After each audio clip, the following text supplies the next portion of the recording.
Good morning, everyone. We have with us today Ambassador Shivshankar Menon, former Foreign Secretary of India, who is going to share with us the impending Trump-Kim summit in Singapore, which comes to us in the coming week. Welcome, Ambassador Menon. Thank you. Thanks for having me. Welcome. Always a pleasure. We wanted to check with you what are your thoughts on the likely outcomes from the Trump-Kim summit and how that will impact geopolitics in Asia.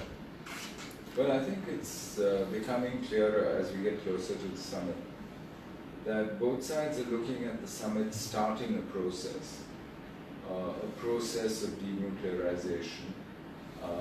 Both President Trump and Kim Jong-un, the North Korean side, have spoken of bringing peace to the peninsula, because after all, there was an armistice in 1953, but there's never been a peace agreement, so I presume that has to be negotiated.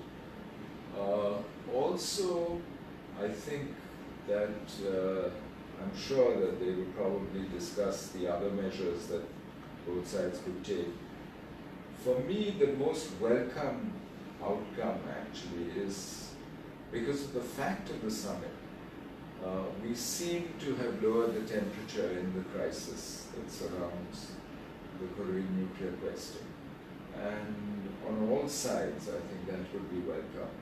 Not just South Korea, which is obviously directly involved and would suffer most if there were some kind of conflict, any kind of military action. But also, I think the rest of the world would welcome this movement towards denuclearization and real peace on the Korean peninsula. Now, the terms of all this will naturally be complicated. These are not easy issues. They're not issues that can be solved overnight.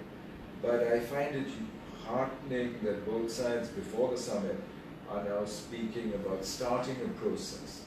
And I think that's the most important thing. Maybe it should be called the Singapore process, since this is where the summit is going to take place. Right. I like that the term being coined, the Singapore process. How far away are we from this broad aim of denuclearization, as you just mentioned? Or will the converse happen instead, where we might see a nuclearization of East Asia in the future? I think it's very difficult to predict what will actually happen, because denuclearization is not easy. We've had previous agreements to denuclearize which were not implemented. Both sides blame each other for that. And more important, there seem to be different definitions of what denuclearization is. I think the most narrow definition is the elimination of North Korea's nuclear weapons program and ballistic missiles for their delivery, and the guarantee that these will never, a verifiable guarantee, I think it's called complete verifiable guarantee that these will not be reconstituted. That would be the most narrow definition. The broadest definition, of course, would be it would go through. You could go through denuclearization of the entire peninsula, of the region, global denuclearization, global zero. There are different definitions possible. So until we have clarity on how they define the goal, I think it's going to be it's premature, I think, to say where it goes. But it has to be done. And it has to be done for the simple reason that it would be very difficult for other countries to live with the imbalance of one or two powers having nuclear weapons and the others not, when they are in such close proximity, when they have very complicated histories together, and where they share actually a contested past, whether it is both the Koreas, North and South, Japan, with China as a factor. China's a nuclear weapons state as well. So it's very difficult to see that unless we make progress towards denuclearization, we could actually go the opposite way. There would be very strong pressures on South Korea or within South Korea in Japan, which would say, how could we assure our security when other people in the region have these weapons and we don't? So I think there is a problem there. Now, there is today a situation where the US extended deterrence, in effect a nuclear umbrella, covers South Korea and and Japan against possible nuclear use. And that is probably what has kept the situation away from more proliferation so far.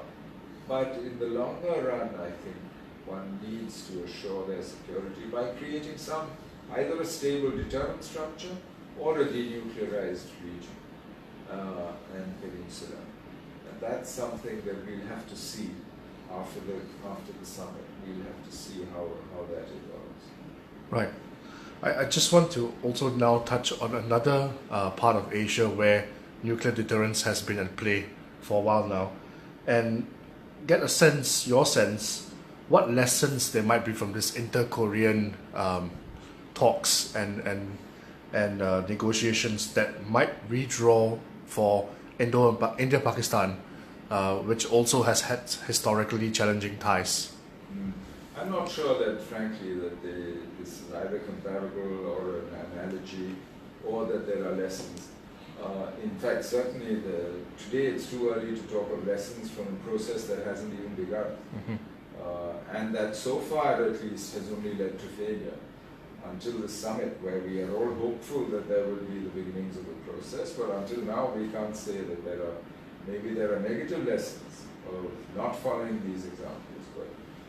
But I think in the India-Pakistan context, it's interesting. Both countries chose to make nuclear weapons, went overtly nuclear in 1998 together against each other. And the presence of nuclear weapons has actually stabilized the relationship. If you look at India and Pakistan, they fought 3 wars in the first 25 years. But since then, they haven't, and it's after that the nuclear programs actually took off. So, to my mind, actually, nuclear weapons have helped to stabilize the situation in South Asia. And there is stable deterrence at work at the nuclear level between India and Pakistan. And I don't think that situation between India and Pakistan is comparable to that between any two other powers. Right. Well, as you mentioned, I think we're all hopeful for the outcomes from this Singapore process. Thank you very much for sharing your thoughts with us this morning. Thank you. Thank you. Very much.